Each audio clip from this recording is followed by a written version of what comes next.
ভারতের ইলিশ পাঠানো চেষ্টাও আপনারা করবেন না। তোমরা পানিকে ব্যবহার করো অস্ত্র হিসেবে আমাদের বিরুদ্ধে।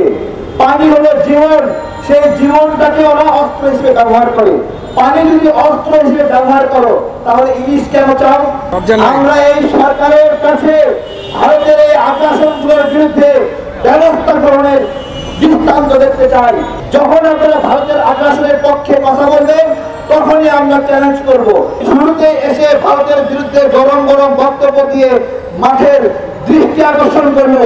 দৃষ্টি আকর্ষণ করে এখন তারা আবার ভারতের পক্ষে গুণগান গাচ্ছে। আমাদের লজ্জা লাগে। আমাদের বাণিজ্য উপদেষ্টা সে বলছে যে আমরা নাকি আবেগে কথা বলছি। হ্যাঁ, বাংলাদেশের নাগরিকরা আবেগী। আবেগী থেকে আবেগ থেকে 52 ভাষা আন্দোলন হয়েছে, আবেগ থেকে 71-এর যুদ্ধ হয়েছে, আবেগ থেকে 24-এর আন্দোলন হয়েছে। এবং আপনার মতো একটা ফালতু লোক এই 24-এর আন্দোলনের মধ্য দিয়েই আপনি এখানে উপদেষ্টা হয়েছে। সেই আন্দোলনে উপদেষ্টা হয়ে আজকে আপনি কি করছেন? আপনি আমাদের আবেগ নিয়ে তাচ্ছিল্য করছেন। আরে আবেগ নিয়ে তাচ্ছিল্য করে ঠিক নাই। তুমি কোন বাণিজ্য উপদেষ্টা? তুমি ঠিকবা? আমি জিজ্ঞাসা করছি।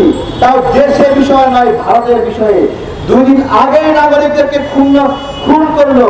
আমি সকল উপদেষ্টাদেরকে বলতে যাচ্ছি, আমরা বাংলাদেশকে স্বাধীন করেছি একটা সুন্দর সরকার পাওয়ার জন্য।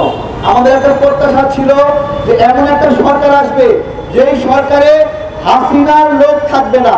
অথচ আমরা দেখলাম হাসিনার লোক দিয়ে ভরা। আজকে হাসিনা চলে গেলেও কেন এই সরকার ভারতের দাবিদারি করছে তা কি আপনারা বুঝতে পারছেন? বোঝা যাচ্ছে? আমরা স্পষ্ট হয়ে বলছি, ভারতের ইলিশ পাঠানো চেষ্টাও আপনারা করবেন না।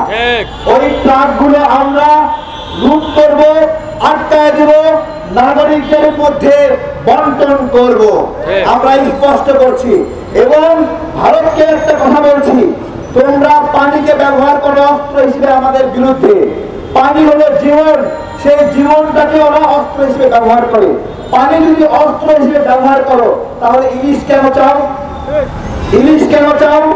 আমরা এই সরকারের কাছে ভারতের এই আগ্রাসনগুলোর বিরুদ্ধে ব্যবস্থা গ্রহণের দৃষ্টান্ত দেখতে চাই।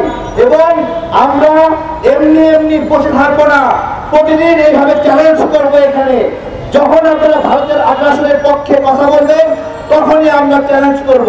এবং রাজনৈতিক দলগুলো, এখানে বড় বড় দল আছে, বিএনপি নাম বলতে লজ্জা নাই, জামাত আছে, জাতীয় পার্টি আছে, আমাদের গণ অধিকার পরিষদের 2টা ভাগ আছে, আরো অনেক দল আছে। প্রত্যেক দলকে আমি নিজেকেও প্রশ্ন করছি যে আমি নিজেও যেন ভারতের দালালি না করি।